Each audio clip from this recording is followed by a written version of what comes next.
Good morning, welcome to NSN news. నేను మీ బాలు సిరినేని. జమ్మూ కాశ్మీర్లో టెర్రరిస్టులు కాల్పులు జరిపారు. రియాసీ జిల్లాలో యాత్రికులు ప్రయాణిస్తున్న బస్సుపై ఉగ్రవాదులు ఒక్కసారిగా కాల్పులకు తెగబడ్డారు. ఈ కాల్పుల్లో 10 మంది యాత్రికులు మృతి చెందారు. బస్సు శివకోడ ఆలయం నుంచి కాత్రాకు తిరిగి వస్తున్న తరుణంలో ఉగ్రవాదులు కాల్పులకు పాల్పడ్డారు. ఈ ఘటన జరగడంతో బస్సు ఒక్కసారిగా లోయలో పడిపోయింది. అందులో ప్రయాణిస్తున్న ప్రయాణికులు 10 మంది మృతి చెందారు. 33 మంది వరకు గాయపడ్డారు. దాడి జరిగిన విషయం తెలిసిన వెంటనే పోలీసులు, సైన్యం, పారామిలిటరీ బలగాలు ఘటనా స్థలానికి చేరుకున్నాయని పోలీసులు చెప్పారు. కాల్పుల నేపథ్యంలో డ్రైవర్ బస్సుపై కంట్రోల్ కోల్పోవడంతో బస్సు లోయలో పడిపోయిందని రియూసీ ఎస్పీ మోహితా తెలిపారు. పొరుగున ఉన్న పూంచ్, రాజౌరిలతో పోలిస్తే రియాసీ జిల్లాలో ఉగ్రవాదుల కార్యకలాపాలు చాలా తక్కువ. అయినా కూడా ఈ దాడి జరిగింది. ప్రయాణికుల గుర్తింపు ఇంకా ధృవీకరించలేదని తెలుస్తోంది. మృతులంతా స్థానికులు కాదని సమాచారం. భద్రతా బలగాలు ఘటనా స్థలంలో దర్యాప్తును ప్రారంభించాయి. కాగా ఈ ఘటనపై కాంగ్రెస్ అధ్యక్షుడు మల్లికార్జున ఖర్గే స్పందించారు. ఈ దాడిని ఆయన తీవ్రంగా ఖండించారు. ఉద్దేశపూర్వకంగానే మన జాతీయ భద్రతకు భంగం కలిగిస్తున్నారంటూ ఆగ్రహం వ్యక్తం చేశారు. మృతుల కుటుంబాలకు ఆయన ప్రగాఢ సానుభూతిని తెలియజేశారు. ఉగ్రవాదంపై బీజేపీ ప్రభుత్వానిది అసత్య ప్రచారమే అని ఆయన అన్నారు.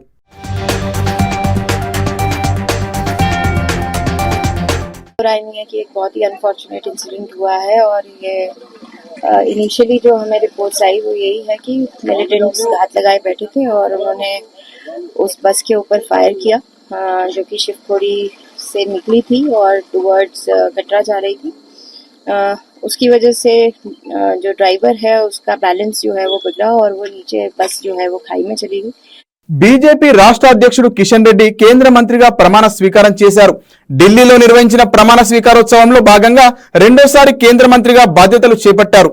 ఇంతకు ముందు మోదీ మంత్రివర్గంలో కేంద్ర పర్యాటక శాఖ మంత్రిగా కూడా పనిచేశారు.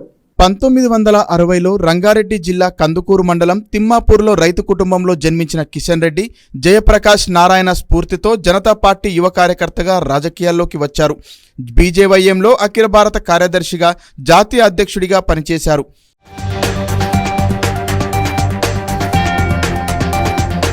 2004లో హిమాయత్ నగర్ నుంచి తొలిసారి ఎమ్మెల్యేగా పోటీ చేసి గెలుపొందారు. ఆ తర్వాత అంబర్పేట నుంచి పోటీ చేసి హ్యాట్రిక్ విజయాలను సొంతం చేసుకున్నారు. బీజేపీ శాసనసభాపక్ష నేతగాను కూడా పనిచేశారు. 2010 నుంచి 2014 వరకు ఉమ్మడి ఆంధ్రప్రదేశ్ బీజేపీ అధ్యక్షుడిగా అవకాశం దక్కించుకున్నారు. రాష్ట్ర విభజన అనంతరం కషాయ పార్టీ తెలంగాణ అధ్యక్షుడిగా కొనసాగారు.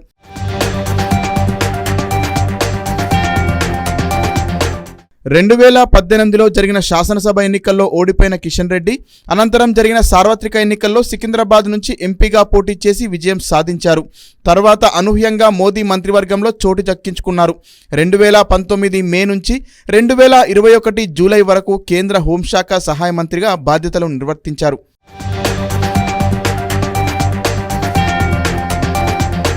2021 జూలై నుంచి కేంద్ర సాంస్కృతిక, పర్యాటక, ఈశాన్య రాష్ట్రాల అభివృద్ధి శాఖ మంత్రిగా బాధ్యతలు చేపట్టారు. 2023 జూలై నుంచి 4వసారి భాజపా రాష్ట్ర అధ్యక్షుడిగా కొనసాగుతున్నారు. ఇటీవల జరిగిన లోక్సభ ఎన్నికల్లో సికింద్రాబాద్ నుంచి కాంగ్రెస్ అభ్యర్థి దానం నాగేందర్పై గెలుపొంది కేబినెట్లో రెండోసారి కేంద్ర మంత్రిగా స్థానం సంపాదించుకున్నారు.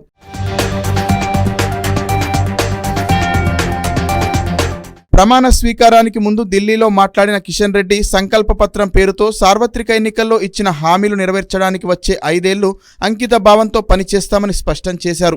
అదేవిధంగా గత 10 ఏళ్లలో దేశవ్యాప్తంగా 4 కోట్ల ఇళ్లు నిర్మించామని, రాబోయే రోజుల్లో పేదలకు మరో 3 కోట్ల ఇళ్లు నిర్మిస్తామని తెలిపారు. తెలుగు రాష్ట్రాల అభివృద్ధి కొరకు నిత్యం పనిచేస్తామని కిషన్ రెడ్డి తెలిపారు.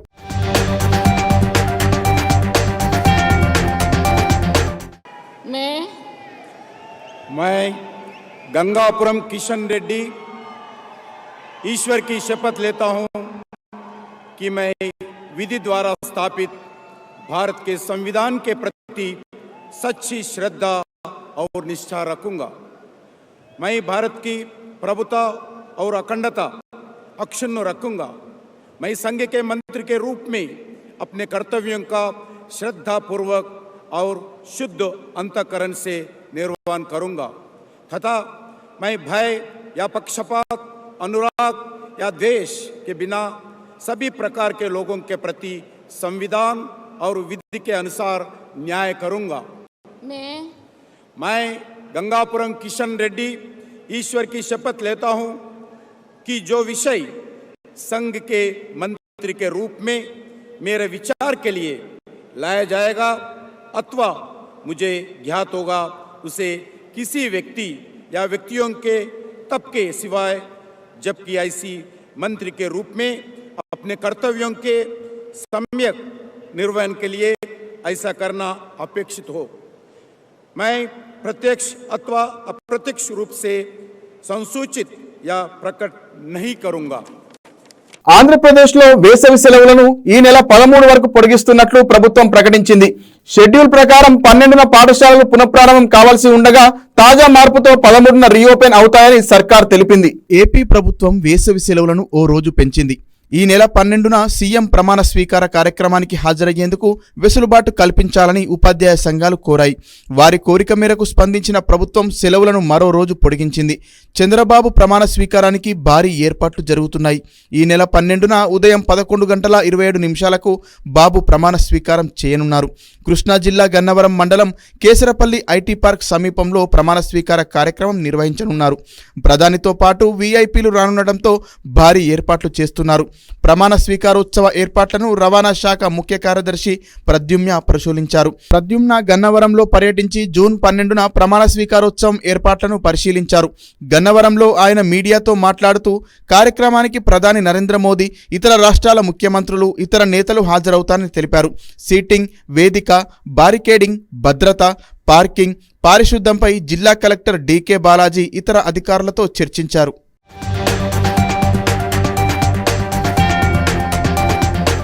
దేశ ప్రధానిగా నరేంద్ర మోదీ ముచ్చటగా 3వ ప్రమాణ స్వీకారం చేశారు. రాష్ట్రపతి భవన్లో జరిగిన ఈ ప్రమాణ స్వీకారోత్సవానికి దేశ విదేశాల నుంచి 8,000 మంది అతిథులు హాజరయ్యారు. ఈ సందర్భంగా నరేంద్ర మోదీతో పాటు 72 మంది కేంద్ర మంత్రులుగా ప్రమాణ స్వీకారం చేశారు. వీరిలో 30 మందికి కేబినెట్ హోదా, 5 సహాయ, 36 మంది సహాయ మంత్రులుగా ఉండనున్నారు. మోడీ కేబినెట్లో బీజేపీ నుంచి 61 మందికి, మిత్రపక్షాల నుంచి 11 మందికి అవకాశం దక్కింది.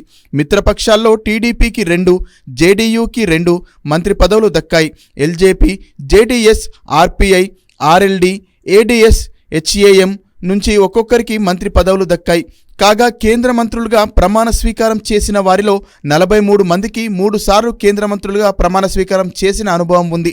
ఇక 23 మందికి రాష్ట్రాల్లో మంత్రులుగా పనిచేసిన అనుభవం ఉంది. మోడీ కేబినెట్లో 27 మంది ఓబీసీలు, 10 మంది ఎస్సీలు, 5 ఎస్టీలు, 5 మైనారిటీలు ఉన్నారు.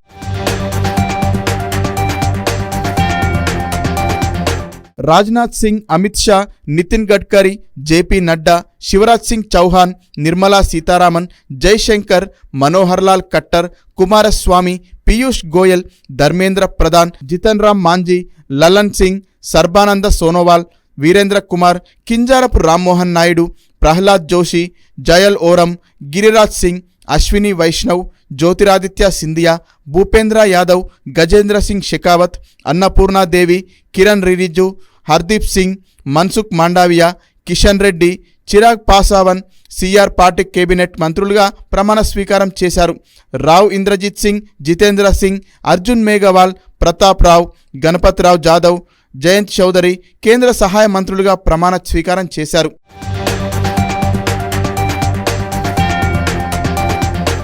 జితిన్ ప్రసాద్, శ్రీపాద్ యశో నాయక్, పంకజ్ చౌదరి, కిషన్ పాల్, రామ్దాస్ అటావలే, రామ్నాథ్ ఠాగూర్, నిత్యానంద్ రాయ్, అనుప్రియా పటేల్, సోమన్న, పెమ్మసాని చంద్రశేఖర్, ఎస్పీ సింగ్, బఘేల్, శోభా కారంద్లాజే, కీర్తివర్ధన్ సింగ్, బిఎల్ వర్మ, శాంతను ఠాకూర్, ఎల్ మురుగన్, అజయ్ తామ్టా, బండి సంజయ్, కమలేష్ పసావన్, భగీరథ్ చౌదరి, సతీష్ చంద్ర దూబే, సంజయ్ సేత్, రవనీత్ సింగ్, దుర్గాదాస్ ఉయికే, రక్షా నిఖిల్ ఖడ్సే, సుకాంత్ మజుందర్, సావిత్రి ఠాకూర్, తోకన్ సాహు, రాజ్భూషణ్ చౌదరి, భూపతిరాజు శ్రీనివాస వర్మ, హర్ష మల్హోత్రా, నిముబెన్ బంబానియా, మురళీధర్ మోహల్, జార్ను కురియన్, పవిత్ర మార్గేరేటా కేంద్ర సహాయ మంత్రులుగా ప్రమాణ స్వీకారం చేశారు.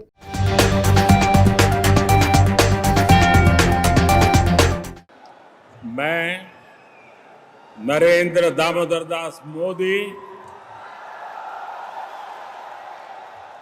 ईश्वर की शपथ लेता हूं कि मैं विधि द्वारा स्थापित भारत के संविधान के प्रति सच्ची श्रद्धा और निष्ठा रखूंगा। मैं भारत की प्रभुता और अखंडता अक्षुण्ण रखूंगा। मैं संघ के प्रधानमंत्री के रूप में अपने कर्तव्यों का श्रद्धापूर्वक और शुद्ध अंतःकरण से निर्वहन करूंगा तथा मैं भय या पक्षपात, अनुराग या द्वेष के बिना सभी प्रकार के लोगों के प्रति संविधान और विधि के अनुसार न्याय करूंगा। मैं नरेंद्र दामोदर दास मोदी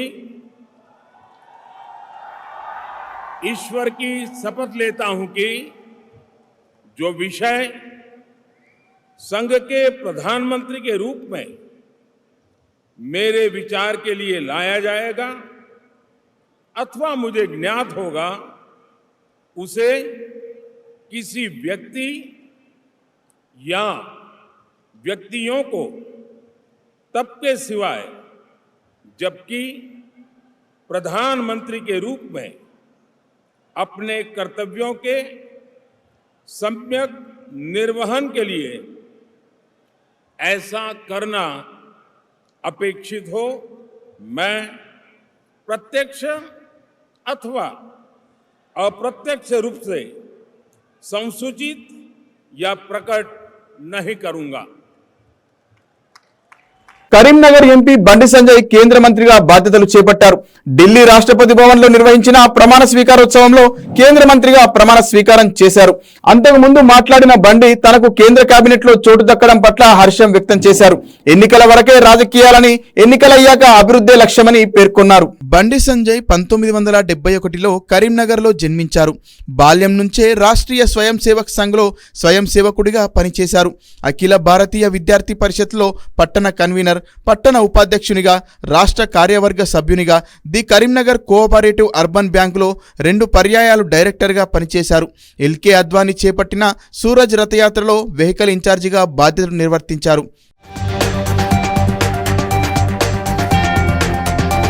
కరీంనగర్ నగరపాలక సంస్థగా ఏర్పడిన తర్వాత మొట్టమొదటిగా 48వ డివిజన్ నుంచి బీజేపీ కార్పొరేటర్గా, రెండోసారి అదే 48వ డివిజన్ నుంచి భారీ మెజారిటీతో విజయం సాధించారు. వరుసగా 2 పర్యాయాలు కరీంనగర్ బీజేపీ అధ్యక్షుడిగా సేవలు అందించారు. 2019 OBC welfare parliament committee member, urban development parliament committee member, tobacco board మెంబర్గా నియామకం అయ్యారు.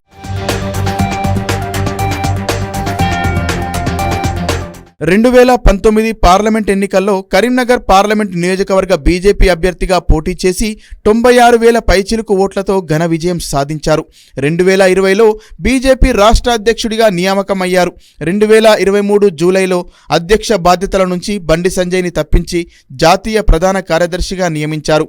2024 పార్లమెంట్ ఎన్నికల్లో కరీంనగర్ ఎంపీగా 2.25 లక్షల ఓట్ల మెజార్టీతో రెండోసారి విజయం సాధించారు. రెండోసారి విజయం సాధించిన బండి సంజయ్కు కేంద్ర మంత్రివర్గంలో తొలిసారి అవకాశం దక్కింది.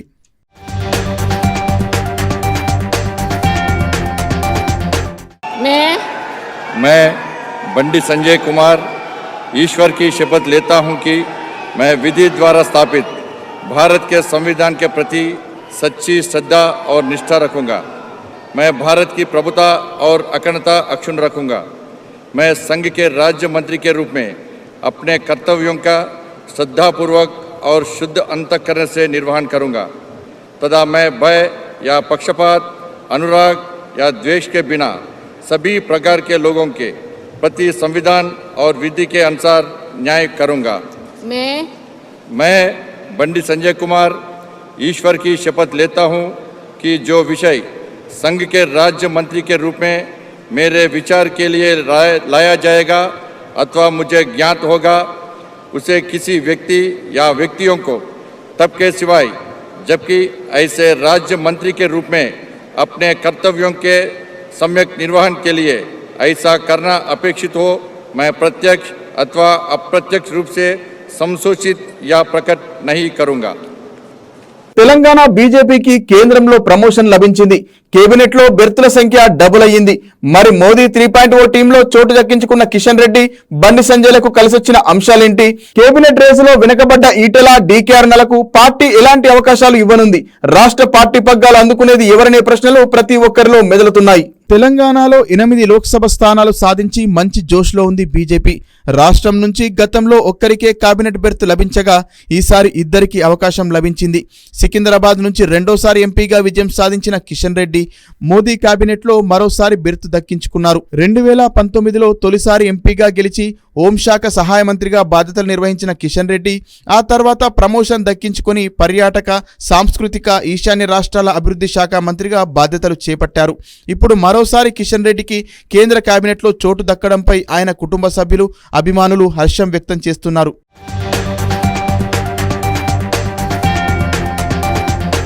గతంలో తెలంగాణ నుంచి కిషన్ రెడ్డి ఒక్కరే ప్రాతినిధ్యం వహించగా ఈసారి బండి సంజయ్ కూడా జతకలిశారు. కరీంనగర్ ఎంపీగా 2019లో విజయం సాధించిన బండి సంజయ్ ఆ తర్వాత పార్టీ రాష్ట్ర అధ్యక్షుడిగా తనకైన దూకుడు చూపించారు.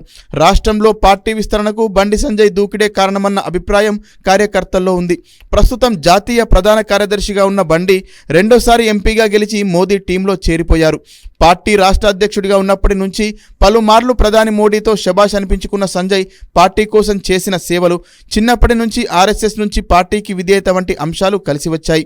బండి సంజయ్కు కేంద్ర మంత్రిగా అవకాశం లభించడంతో కరీంనగర్లో కుటుంబ సభ్యులు, అభిమానులు సంబరాలు జరుపుకుంటున్నారు.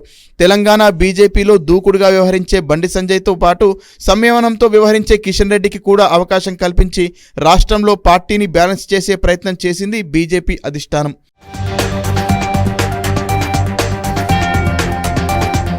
తెలంగాణలో గతంతో పోలిస్తే రెట్టింపు సీట్లు సాధించిన బీజేపీలో ఈసారి కేబినెట్ బెర్త్ కోసం కూడా గట్టి పోటీ నెలకొంది. కిషన్ రెడ్డి, బండి సంజయ్తో పాటు ఈటెల రాజేందర్, డీకే అరుణ కూడా కేంద్ర మంత్రి పదవిపై ఆశలు పెట్టుకున్నారు. అయితే మరోసారి కిషన్ రెడ్డిని కేంద్ర మంత్రిగా కంటిన్యూ చేయడంతో పాటు బండి సంజయ్ను కేబినెట్లోకి తీసుకోవడంపై హైకమాండ్ గట్టి కసరత్తే చేసింది. పార్టీకి తొలి నుంచి విధేయులుగా ఉండడంతో పాటు రాష్ట్రంలో పార్టీ విస్తరణకు కిషన్ రెడ్డి, బండి సంజయ్ కారణమయ్యారని బీజేపీ అధిష్టానం భావించింది. గత కేబినెట్లో మినిస్టర్గా పనిచేయడంతో పాటు ఇప్పటికే 4 సార్లు పార్టీ రాష్ట్ర అధ్యక్షుడిగా సేవలు అందించడం, కరోనా టైంలో కేంద్ర మంత్రిగా ఢిల్లీ కేంద్రంగా కంట్రోల్ రూమ్లో కీలక బాధ్యతలు నిర్వర్తించడం, అధిష్టానానికి నమ్మిన బంటుగా ఉండటం కిషన్ రెడ్డికి కలిసి వచ్చిన అంశాలుగా భావిస్తున్నారు.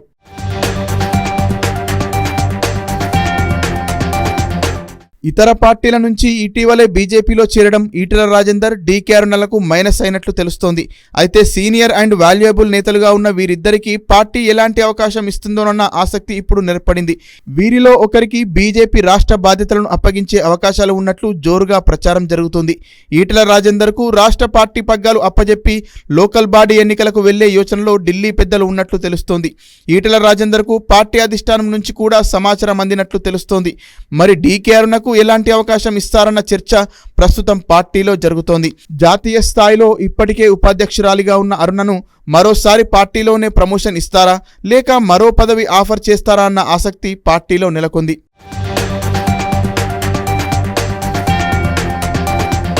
ఇటీవల జరిగిన లోక్సభ ఎన్నికలను ప్రతిష్టాత్మకంగా తీసుకున్న బీజేపీ అంచనాలకు తగ్గట్టే పర్ఫామ్ చేసింది.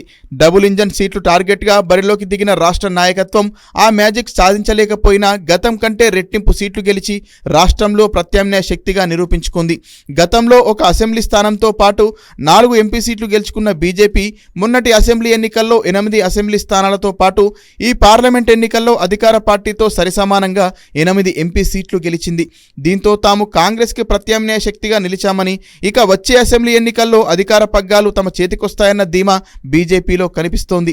రాష్ట్రంలో ప్రతి ఎన్నికకు ఓట్లు, సీట్లు పెంచుకుంటున్న బీజేపీ డబుల్ డిజిట్ కాకపోయినా గతం కంటే డబుల్ ఎంపీ సీట్లతో విజయ బావుట ఎగరవేసింది.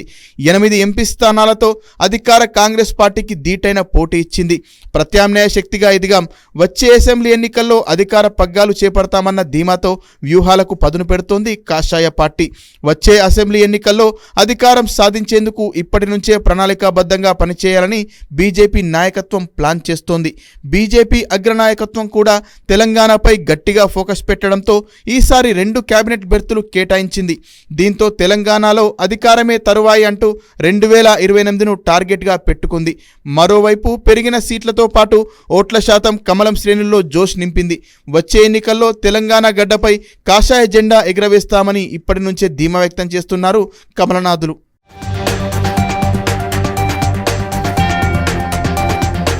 లోక్సభ ఎన్నికల్లో ఘోర పరాజయం తర్వాత బీఆర్ఎస్ ప్రెసిడెంట్ కేసీఆర్ సైలెంట్ అయ్యారు. రిజల్ట్ వచ్చినప్పటి నుంచి ఇప్పటి వరకు ఆయన ఇంటి నుంచి బయటకు రాలేదు. ఎన్నికల ఫలితాలపై కనీసం ఓ ప్రకటన కూడా విడుదల చేయలేదు. అసెంబ్లీ పార్లమెంట్ ఎన్నికల్లో ఓటమి తర్వాత బీఆర్ఎస్ అధ్యక్షుడు కేసీఆర్ పూర్తిగా సైలెంట్ అయ్యారు. పార్టీ నాయకులు ఎంపీ ఎన్నికల్లో ఓడిపోయిన అభ్యర్థులతో సమావేశం కూడా నిర్వహించలేదు. రామోజీరావుకు నివాళులర్పించడానికి కూడా కేసీఆర్ వెళ్లలేదు. మోదీ ప్రమాణ స్వీకారానికి ఆహ్వానం వచ్చినా అటెండ్ కాలేదు. లోక్సభ ఎన్నికల్లో అవమానకర ఓటమిని ఆయన ఊహించలేకపోయారని, గతంలో ఎప్పుడూ ఇలాంటి పరిస్థితిని ఎదుర్కోలేదని కేసీఆర్ సన్నిహితులు చెబుతున్నారు. ఆయన మౌనానికి ఇదే కారణమై ఉండొచ్చని అభిప్రాయపడుతున్నారు.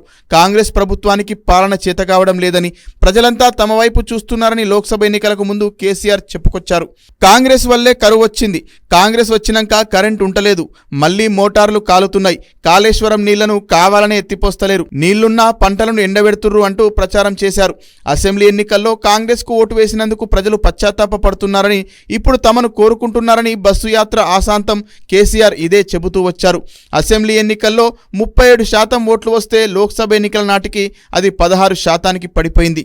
అసెంబ్లీ ఎన్నికల్లో 39 సీట్లలో లీడ్ వస్తే లోక్సభ ఎన్నికల నాటికి ఆ సంఖ్య 3కు పడిపోయింది. 0 సీట్లు వచ్చాయి. దీంతో ప్రజలు బీఆర్ఎస్ను తిరిగి కోరుకోకపోగా మరింత తిరస్కరించారన్నది స్పష్టమైంది. ఈ పరిస్థితి కేసీఆర్కు మింగుడు పడటం లేదని, అందుకే ఆయన మౌనం వహిస్తున్నారని పార్టీ వర్గాలు చెబుతున్నాయి.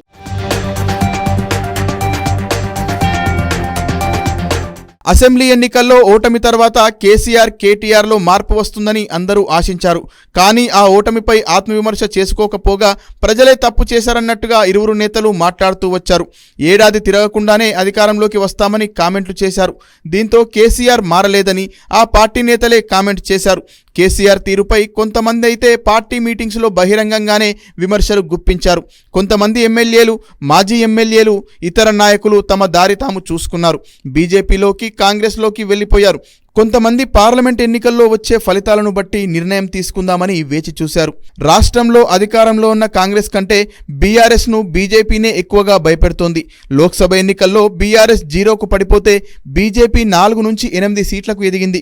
కాషాయ పార్టీకి ఓటు షేర్ 14 నుంచి 35% పెరిగింది. సౌత్ ఇండియాలో కర్ణాటక తర్వాత తెలంగాణపైనే బీజేపీకి కొంత హోప్స్ ఉండగా ఇప్పుడది మరింత బలపడింది. రాష్ట్రంలో బీఆర్ఎస్ పని ఖతమైందని, కాంగ్రెస్కు ప్రత్యామ్నాయం తామే నని బీజేపీ నాయకులు ప్రచారం కూడా ప్రారంభించారు. బీజేపీ కేంద్ర నాయకత్వం కూడా తెలంగాణపై మరింత ఫోకస్ పెట్టే సూచనలు కనిపిస్తున్నాయి. కిషన్ రెడ్డితో పాటు బండి సంజయ్కి కూడా మంత్రి పదవిని ఇవ్వడం భవిష్యత్ వ్యూహంలో భాగమేనని ఆ పార్టీ నాయకులు చెబుతున్నారు. ఇప్పటికే లిక్కర్ కేసులో కవిత జైల్లో ఉంది. ఆమెను జైల్లో పెట్టడం వల్లే తెలంగాణలో బీజేపీ గ్రాఫ్ పెరిగిందని ఆ పార్టీ నాయకులే చెప్పుకుంటున్నారు. ఈ నేపథ్యంలో ప్రభుత్వంలో ఉన్నప్పుడు అవినీతి వ్యవహారాలకు పాల్పడిన నాయకులు, అక్రమ ఆస్తులు కూడబెట్టిన నాయకులు జంకుతున్నారు.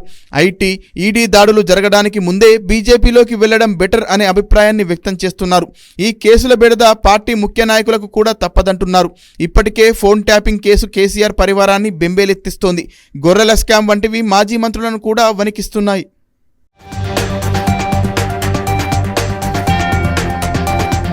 కాళేశ్వరం ఎత్తిపోతల ఆనకట్టపై సుప్రీంకోర్టు విశ్రాంత న్యాయమూర్తి జస్టిస్ పినాకి చంద్రఘోష్ నేతృత్వంలో న్యాయ విచారణ కొనసాగుతోంది. ఓవైపు కమిషన్ బ్యారేజీలను పరిశీలిస్తూనే మరోవైపు ఇందుకు కారణమైన బాధ్యులపై దృష్టి సారించింది. ఇందులో భాగంగా నేడు మేటిగడ్డ, అన్నారం, సుందిల్లా బ్యారేజీల ఎగ్జిక్యూటివ్ ఇంజనీర్లు తిరుపతిరావు, యాదగిరి, ఓంకార్ సింగ్లను విచారించనుంది. తెలంగాణ సర్కార్ సూచించిన టర్మ్స్ ఆఫ్ రిఫరెన్స్ లోని ప్లానింగ్ డిజైన్స్, కన్స్ట్రక్షన్లతో పాటు అనేక ఇతర అంశాలపై 3 ఈఈలు తిరుపతిరావు, యాదగిరి యాదగిరి, ఓంకార్ సింగ్లు విచారించనున్నారు. టెయిల్ వాటర్, షూటింగ్ వెలాసిటీ అంశాలపై ప్రశ్నించనుంది. బ్యారేజీల నుంచి సెకనుకు 4.8 నుంచి 5 మీటర్ల వరకు షూటింగ్ వెలాసిటీ ఉండాల్సి ఉంది. దీనికి భిన్నంగా 16 నుంచి 18 మీటర్ల వరకు వస్తోంది. ఈ తేడాలతో సీసీ బ్లాకులు కొట్టుకుపోవడం, నిర్మాణాలు దెబ్బతినడం వంటివి సంభవిస్తున్నాయి. ఆనకట్టలో ఇసుక పేరుకుపోవడం, నిర్మాణ సంస్థలు, నీటిపారుదల శాఖతో ఈఈలు జరిపిన ఉత్తర ప్రత్యుత్తరాలపైన కమిషన్ దృష్టి సారించనున్నట్లు తెలిసింది. ఇప్పటికే commission chairman justice PC Ghosh Medigadda, Annaram, Sundilla బ్యారేజీలను పరిశీలించారు. 3వ దఫలో భాగంగా ఆయన అన్నారం, సుందిల్లను పరిశీలించారు. ఈ సందర్భంగా ఇంజనీర్లు, నిర్మాణ సంస్థ ప్రతినిధులపై ప్రశ్నల వర్షం కురిపించారు. ఇంత భారీ నిర్మాణాలు చేపడుతున్న సమయంలో కనీస బాధ్యత ఉండదా అంటూ ఇంజనీర్లపై, నిపుణులైన మీరు ఏం చేస్తున్నారో తెలుసుకోరా అంటూ నిర్మాణ సంస్థ ప్రతినిధులపై అసంతృప్తి వ్యక్తం చేశారు. సీసీ బ్లాక్స్, బుంగలు, ఇతర లోపాలను నిశితంగా పరిశీలించి వివరాలు తెలుసుకున్నారు. ఈ క్రమంలోనే ఈఈలను ఆయా అంశాలపై ప్రశ్నించే అవకాశాలు ఉన్నట్లు తెలుస్తోంది.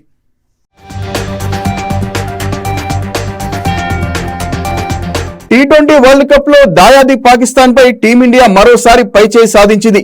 తక్కువ స్కోరింగ్ థ్రిల్లింగ్ ఫైట్ లో టీమిండియా విన్నర్ గా నిలిచింది. ఈ మెగా ఈవెంట్ లో ఆ జట్టుతో 8 మ్యాచ్ల్లో 7వసారి గెలిచి తన రికార్డును 7-1కి పెంచుకుంది. ఆదివారం జరిగిన గ్రూప్ ఏ మ్యాచ్ లో 6 రన్స్ తేడాతో ఉత్కంఠ విజయం సాధించింది. న్యూయార్క్ లో జరిగిన భారత్ పాకిస్తాన్ మ్యాచ్ కు వర్షం అంతరాయం కలిగించింది. పాక్ టాస్ గెలిచి ఫీల్డింగ్ ఎంచుకుంది. ఈ పోరులో టాస్ ఓడి మొదట బ్యాటింగ్కు వచ్చిన ఇండియా 19 ఓవర్లలో 119 రన్స్కే ఆలౌట్ అయింది. రిషబ్ పంత్ 42 రన్స్తో సత్తా చాటగా అక్షర్ పటేల్ 20 రన్స్ చేసి పర్వాలేదనిపించాడు. పాక్ బౌలర్లలో నసీం షా, హరీస్ రవూఫ్ చెరో 3 వికెట్లు, మహమ్మద్ అమీర్ 2 వికెట్లతో భారత్ను దెబ్బకొట్టారు. ఇండియా టీంలో 7 సింగిల్ డిజిట్కే పరిమితమయ్యారు.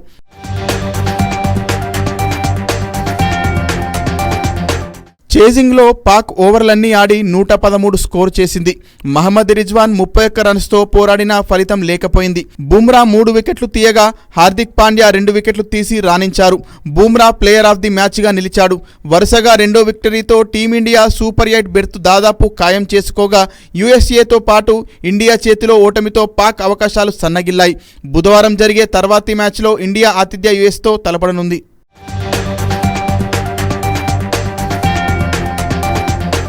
నాదల్ తొలి రౌండ్లోనే నిష్క్రమించాడు. జకోవిచ్ గాయం కారణంగా క్వార్టర్స్ నుంచి తప్పుకున్నాడు. ఇక అందరి చూపు అల్కరాజ్ పైనే. ఈ స్పెయిన్ సంచలనం అంచనాలను నిలబెట్టుకుంటూ ఫ్రెంచ్ ఓపెన్ టైటిల్ కైవసం చేసుకున్నాడు. ఇప్పటికే యుఎస్ ఓపెన్ వింబుల్డన్ నెగ్గిన అతను తొలిసారిగా ఎర్రమట్టి కోర్టులో కింగ్గా అవతరించాడు. 2-6, 5-7, 6-1, 6-2 తేడాతో 4వ సీడ్ అలెగ్జాండర్ జ్వెరావ్ను ఓడించాడు. 4 గంటల 19 నిమిషాల పాటు ఇద్దరి మధ్య పోరు హోరాహోరీగా సాగింది. 5 సెట్లలో జరిగిన మ్యాచ్లో దోబూచులాడిన విజయం ఆఖరికి అల్కరాజ్నే వరించింది. తొలి సెట్ నెగ్గి శుభారంభం చేసిన అల్కరాజ్కు జ్వెరేవ్ వరుస షాకులు ఇచ్చాడు. వరుసగా 82 విన్నర్లు కొట్టిన అల్కరాజ్ 9 సార్లు ప్రత్యర్థి సర్వీసులను బ్రేక్ చేశాడు. మరోవైపు 6 డబుల్ ఫౌల్స్, 41 అనవసర తప్పిదాలతో. మరిన్ని వార్తలతో మళ్ళీ కలుద్దాం. నమస్కారం.